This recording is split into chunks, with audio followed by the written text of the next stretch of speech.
Hey everyone, welcome to this week's Just the Tip. My name is Corey with Meat and Potatoes Organizing here in Minnesota.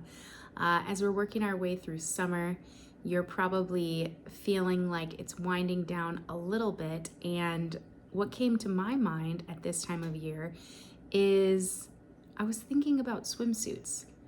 I think this might be a really great opportunity to declutter your swimsuits in your swimsuit drawer or wherever you have them, because number one, you figured out which swimsuits you actually used this year. You probably also realized which swimsuits you did not use or did not want to put on, and also like which ones you actually felt good wearing or not good wearing, or maybe there's a few in there that are just trashed and need to be thrown out. So this is my challenge for you this week. I think this is a great time of year to go through swimsuits and figure out which ones do I wear, which ones fit me, and really be able to make an easy decision as to which ones need to go at this point.